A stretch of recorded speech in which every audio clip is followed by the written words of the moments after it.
Hello friends, मैं हूं रविचंद्रा और आज बात करेंगे महत्वपूर्ण प्रश्नों के बारे में। मैंने कल एक इस पे वीडियो बनाई थी और आज उससे भी अच्छे प्रश्न मैंने लाने की कोशिश की है। शायद ही आपने ये वाले प्रश्न देखे होंगे। इसमें से दो या तीन ऐसे प्रश्न होंगे जो आपने देखे होंगे, जैसा कि पहला क्वेश्चन दिख रहा है, ये आपने देखा होगा। बाकी जो क्वेश्चंस होंगे शायद ही देखे होंगे। चलिए इनको देख लेते हैं। काफ़ी महत्वपूर्ण प्रश्न है ये। स्टार्ट करते हैं। सबसे पहला क्वेश्चन है, लिस्ट वन लिस्ट टू को मैच कीजिए। तो मैंने फ्रेंड्स इसमें मैच नहीं किया है क्योंकि मैंने इसमें जो कोड होते हैं वो नहीं बनाया है। अगर मैं कोड बनाता तो काफ़ी लंबा हो जाता, तो मैं इसको डायरेक्ट मिला देता हूँ। फ्रेंड्स, खमसिन जो होती है, तो खमसिन जो है आपको पता है, खमसिन मिस्र में बोली जाती है, लाल सागर के पास। अगर खमसिन में अगर मिस्र ऑप्शन बना दे तो लाल सागर है, क्योंकि लाल सागर के पास ही मिस्र बसा हुआ है। तो खमसिन यानी कि मिस्र में हो जाएगा। ये इस तरह से मैच कर देंगे। चिनुक अगर याद ना रहे फ्रेंड्स, तो चिनुक जो है ऐसे याद कर सकेंगे। चिनुक, ची रो, चीर याद कर सकते हैं। ची से चिनुक, रा से रॉकी पर्वत, यानी कि चीर। ची से चिनुक, रा से राकी पर्वत। चिनुक जो है राकी पर्वत के जो पूर्वी ढलान है उस पर चलती है। मिस्ट्रल सबको पता है फ्रेंड्स, ठंडी है ये गर्म है, हॉट है यानी वार्म है। ये भी पूछा जा सकता है। चिनुक ये भी वार्म है, गर्म है। चिनुक ये कोल्ड है यानी कि ठंडी है। तो मिस्ट्रल जो है फ्रेंड्स ये चलती है फ्रांस में, रोन घाटी में। वहीं बोरा की बात करें तो एड्रियाटिक तट है इटली का एड्रियाटिक तट है, तो वहाँ चलती है। तो अगर बोरा इटली भी दे तब भी ऑप्शन में सही होगा, और अगर एड्रियाटिक तट दे तब भी सही होगा। आगे देख लेते हैं फ्रेंड्स, कई क्वेश्चन यहाँ से हो गए। देख लेते हैं। दूसरा है, नीचे दिए गए कथनों में से कौन जुड़ा है?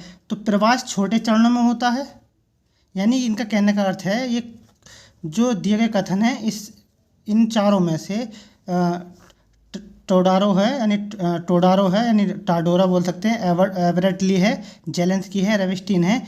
इनमें से किसने ये वाली बात कही थी कि प्रवास छोटे चरणों में होता है, यानी कि छोटे चरणों में होता है, छोटी छोटी दूरी में होता है। अधिकांश प्रवासी कम दूरी पर जाते हैं और लंबी दूरी के प्रवासी शहरी क्षेत्रों में जाते हैं। फ्रेंड्स, अगर देखा होगा तो लंबी दूरी के जो प्रवासी हैं वो शहरी क्षेत्रों में जाते हैं। जैसे कि लंबी दूरी के प्रवासी जैसे यूपी है, बिहार के लोग हैं तो मुंबई यानी महाराष्ट्र है, दिल्ली, वहाँ जाते हैं। और अधिकांश प्रवासी कम दूरी पर जाते हैं, यानी जो ज़्यादातर जो लोग होते हैं कम से कम दूरी पर जाना पसंद करते हैं, जो कि उन्हें ज़्यादा घर से ज़्यादा प्रॉब्लम ना हो।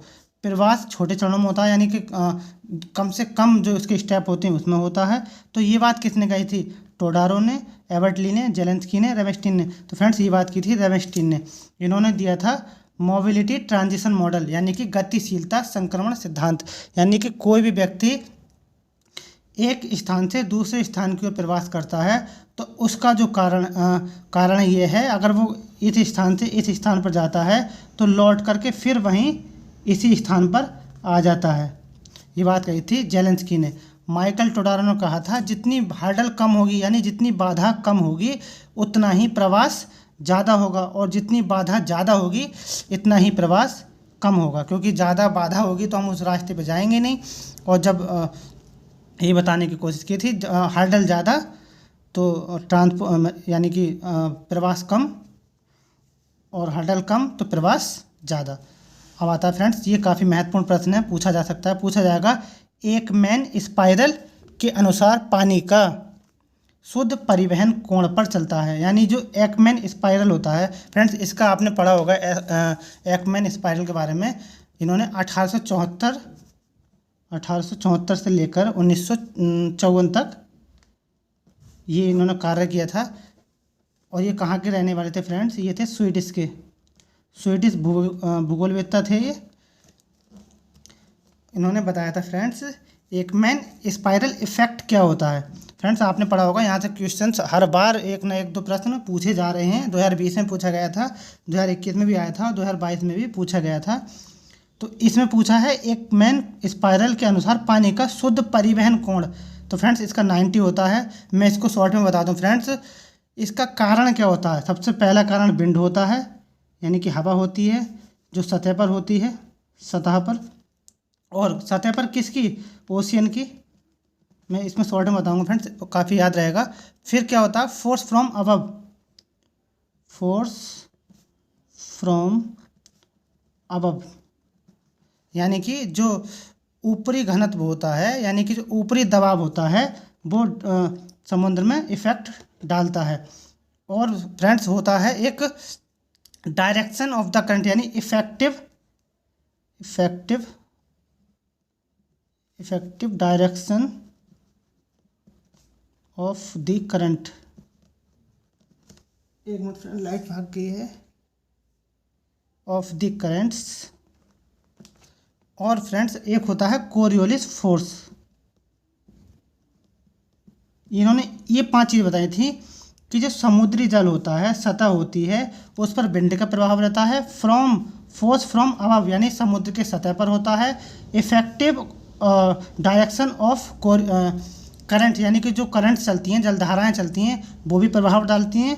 और कोरियोलिस फोर्स भी, जो एकमैन स्पाइरल यानी एक, ये तो इनका वैज्ञानिक का नाम था, लेकिन इन्होंने जो मेन चीज़ बताने की कोशिश की थी, आप मेरी इस बात को समझिएगा।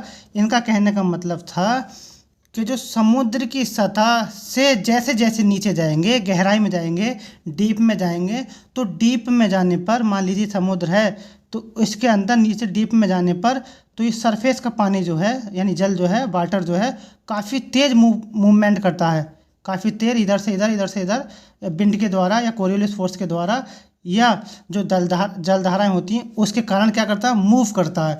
लेकिन जितनी गहराई में नीचे जाएंगे तो पानी जो है स्टेबल यानी स्थिर रहेगा, यानी ये जो है ज़्यादा मूवमेंट नहीं करेगा, धीरे धीरे मूवमेंट करेगा, बहुत कम मूवमेंट करेगा। यही बताने की कोशिश की थी एकमैन स्पाइरल ने। तो इन्होंने ये बताया था कि जो पानी का मूवमेंट होता है कुछ ये 90 डिग्री होता है। ये फ्रेंड्स ये इस तरह से चलता है। तो सबसे 90 यानी ये जो पानी है सबसे ज़्यादा एक स्थान से दूसरे स्थान की ओर मूव करता है, घूमता है। वहीं जितनी गहराई में जाओगे तो पानी जो है स्टेबल रहता है, यानी कि स्थिर रहता है। यही होता है एकमैन स्पाइरल। इसका डिग्री पूछा जाए तो 90, जैसे मैंने बताया ये 90 डिग्री होता है, यानी कि ये।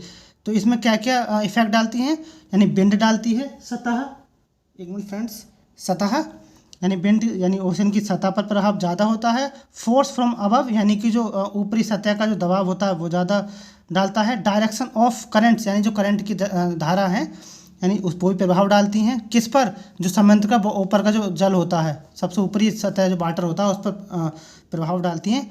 और कोरियोलिस फोर्स भी इस पर प्रभाव डालता है। तो ये 4-5 कोड दे दिए जाएंगे, पूछेगा इनमें कौन समुद्र की सतह पर प्रभाव नहीं डालता है एकमैन स्पाइरल के अकॉर्डिंग। तो फ्रेंड्स काफ़ी मैंने बताने की कोशिश की है इसमें। आगे देख लेते हैं क्वेश्चंस। मैं बहुत महत्वपूर्ण क्वेश्चन लाने की कोशिश की है कि यहाँ से प्रश्न बन सकता है। पूछा जा रहा है, जनसंख्या के संदर्भ में कौन सा सही नहीं है। पहला है, यानी कि एक सही नहीं है, बाकी 3 सही हैं। यूरोप वृद्ध जनसंख्या महाद्वीप है। चीन दुनिया में सबसे अधिक आबादी वाला देश है। भारत और चीन दुनिया की 50% आबादी का समर्थन करते हैं। अफ्रीका में दुनिया की सबसे ज़्यादा प्रजनन दर है, यानी फर्टिलिटी रेट है। तो फ्रेंड्स यूरोप जो महाद्वीप है उसमें वृद्ध जनसंख्या ज़्यादा पाई जाती है। अगर इसका आप पिरामिड देखेंगे फ्रेंड्स तो कुछ इस तरह से इसका पिरामिड बनता है, यानी ये जो होता है संकीर्ण है। इसमें जो सबसे ज़्यादा जो है फ्रेंड्स वृद्ध जनसंख्या पाई जाती है, बच्चों से भी ज़्यादा। और वहीं अगर उसकी बात करें, भारत की बात करें, विकासशील जनसंख्या की बात करें, तो उसका जो आधार तल होता है वो बहुत ज़्यादा ब्रॉड होता है, क्योंकि यहाँ पर जो अपनी युवा जनसंख्या अपने भारत में यानी ज़्यादा पाई जाती है, यानी जितनी विकासशील देश होते हैं उसमें ज़्यादा पाई जाती है। चीन दुनिया में सबसे अधिक आबादी वाला देश है, बिल्कुल सही है फ्रेंड्स। चीन के बाद भारत है, ये भी सही है, ये भी सही है। भारत और चीन दुनिया की 50% आबादी का समर्थन करते हैं। तो फ्रेंड्स ये सही नहीं है, क्योंकि भारत और चीन की बात करें तो लगभग 35 से अप्रोक्सीमेटली 40% तक जो है दोनों को मिलाकर कुल आबादी में योगदान करते हैं भारत और चीन। वहीं अफ्रीका में दुनिया की सबसे ज़्यादा प्रजनन दर है। तो फ्रेंड्स ये भी सही है, तो आंसर होगा सही ये, क्योंकि ये गलत है, क्योंकि भारत और चीन दुनिया की 35 से 40 तक जो जनसंख्या है उसका समर्थन करते हैं। फ्रेंड्स आगे देख लेते हैं और कुछ क्वेश्चन हैं। 1 मिनट, आगे क्वेश्चन है फ्रेंड्स। 1 मिनट इसमें पूछा है चौथी दुनिया किससे संबंधित है। पूछा है जो चौथी दुनिया है किससे संबंधित है। विकासशील दुनिया के लोगों के सबसे गरीब और कमज़ोर समूह, विकसित दुनिया के लोगों के सबसे गरीब और कमज़ोर समूह, दुनिया में लोगों के सबसे गरीब और कमज़ोर समूह, दुनिया में लोगों के सबसे अमीर और समृद्ध समूह। तो फ्रेंड्स जो चौथी दुनिया के जो लोग होते हैं, चौथी दुनिया के जो देश होते हैं, वो विकासशील दुनिया के लोगों के सबसे गरीब और कमज़ोर समूह होते हैं, चौथी दुनिया के देश। वहीं बात करें पहली फर्स्ट दुनिया के जो लोग होते हैं, वो दुनिया में लोगों के सबसे अमीर और समृद्ध समूह, यानी कि दुनिया में ऐसे लोग जो सबसे अमीर और समृद्ध समूह हों, वो होती है प्रथम दुनिया के लोग। जैसे यूएसए है, यूएसए कहा जा सकता है। फ्रेंड्स ये काफ़ी अच्छा क्वेश्चन है, पूछा जा सकता है। आगे देख लेते हैं। कहा है भारतीय जनगणना के अनुसार नगरीय स्थानों के रूप में पहचाने जाने के लिए एक कस्बे की जनसंख्या होनी चाहिए। यानी हम किससे पहचान करेंगे कि वह कस्बा है यानी टाउन है, या सिटी है, या मेट्रो सिटी है, या मेगालोपोलिस सिटी है। तो ये कह रहा है हम कि एक कस्बे के लिए न्यूनतम जनसंख्या कितनी होनी चाहिए। फ्रेंड्स एक टाउन के लिए न्यूनतम जनसंख्या 5000 होनी चाहिए। इसका आंसर होगा सी। अगर पूछता भारतीय जनगणना के अनुसार नगरीय स्थानों के लिए, मेगालोपोलिस के लिए, बृहत नगर के लिए कितनी जनसंख्या होनी चाहिए, तब फ्रेंड्स होता 1 लाख से 1 लाख से 10,000, 10,000, लाख, 1 लाख से अबव, यानी 1 लाख से ऊपर, 1 लाख से ऊपर होनी चाहिए। वहीं ये पहले की हो गई फ्रेंड्स। वहीं दूसरे की बात करें तो 50,000 से लेके 99,999 इतनी होनी चाहिए।